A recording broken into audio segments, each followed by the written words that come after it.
Hi, I'm Stacy Williams-Duncan with Learning Forte Consulting.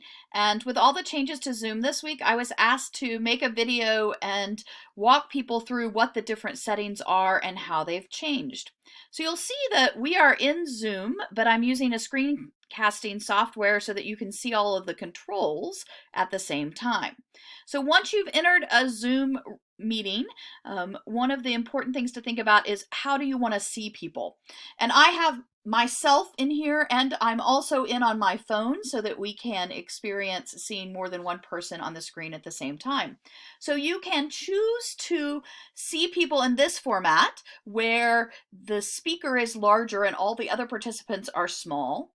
Or you can choose to see people in the gallery view, which is what I often call the Brady Bunch view.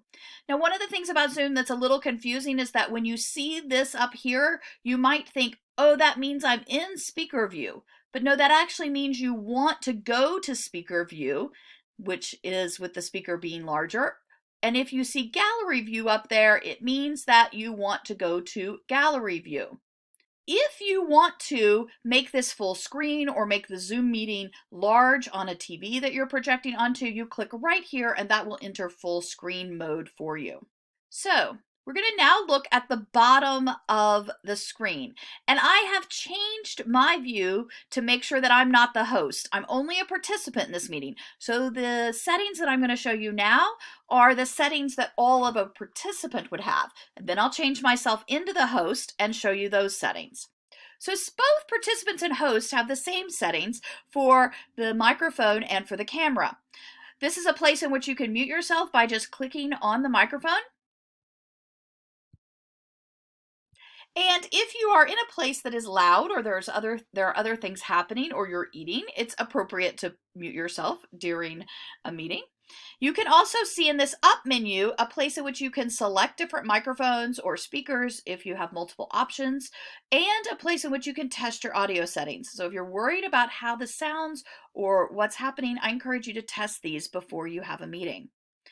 On the video, you can also turn off and on your camera here. Now, when you turn your camera off, you might find that your name is not accurate if you're using someone else's computer. You can change your name at any point in a meeting by going up, hovering over your box, clicking on the three little dots, and then clicking rename. Just like in the audio settings, the video settings has a way to select different cameras and to look at other options for video settings. Now, as a participant, you have fewer controls on the bottom of your Zoom screen than a host.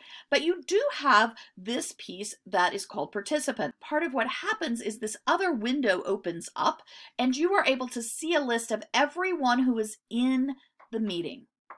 You also there are able to raise your hand, which, as you'll see, puts a hand up on your screen. Now, the person who sees that is the host, so they can answer a question or call on you. Hosts are also able to ask participants to say yes or no to something in a meeting. You're able to suggest that someone go slower or go faster, or here on more, you're able to give a thumbs up or a thumbs down, to clap, tell somebody you've stepped away for a cup of coffee, or that you need a break. So that is an important thing on the participant panel. It also can go away very quickly. So all you have to do is click that and it will go back away. So next to the participant panel is another panel that will open up that same window, and this is the chat window. Now, one of the things that's helpful about Zoom and chat is that you can, if your host has allowed it, you can either choose to send a message to everyone or to one other person. If you are asked to screen share, you click the screen share button and then you choose what you want to share. It's helpful to have that file already open on your computer so that you can just click it. The next button you'll see is a record button. You may click on it and discover that your host has not given you permission to record. One of the new buttons on Zoom is the reaction button, and you can click on it and you can clap or you can give a thumbs up. Those just appear above your face in your window for a few seconds, and then they will disappear. There's not a way for you to take them down faster. And then finally, here is your leave meeting button. Now, this is important. If you're the host and you leave the meeting, you have to choose whether you leave the meeting or end the meeting. If you end the meeting, it will end it for everyone. That seems to be a good point for me to switch over and make myself host. So now I am the host in this meeting, and you'll see I have more controls at the bottom. So things that haven't changed: the gallery view versus the speaker view, the microphone, the video. There is a new security control for host, and when you click that, you have lots of options here. If you lock the meeting, no one else will be able to enter. You can enable the waiting room. The waiting room means that anyone who tries to enter, you have to approve them coming into the meeting. This is also a place in which you can choose whether you allow participants to share the screen or not, to chat, or to rename themselves. You can decide whether that's okay with you or not. You can also remove a participant. So if a participant is starting to be inappropriate, or someone has gotten into your room that shouldn't have, or into your meeting that shouldn't have, remove them. Now you'll see, when you see the list of participants, that I am listed as the host.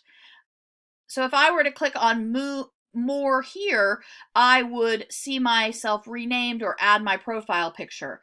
But if I click on more next to the other person, I'm able to make them do all of these different things, including making them co-host or put them in a waiting room, asking them to start their video if they've chosen not to be on video, or to remove them.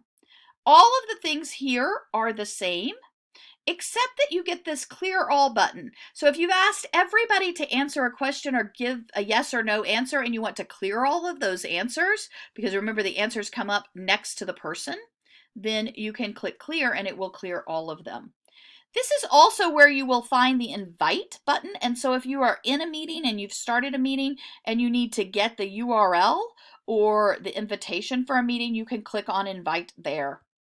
You also can mute all, and that will just remind you that all participants can unmute themselves, or if you want everyone to stay muted, you can leave that there.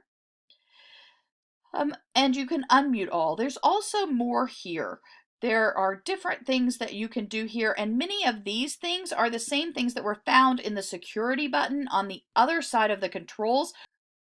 Before we finish our conversation about the new Zoom tools, I just want to let you know that depending on how large your screen is or small your screen is, you will see this button more over here, and you will always have the rest of the tools in that location.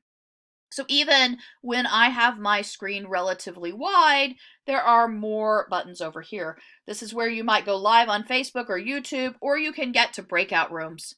I hope you've enjoyed this little overview of the new Zoom settings and to let you know what has changed this week. Once again, I'm Stacy Williams-Duncan with Learning Forte Consulting.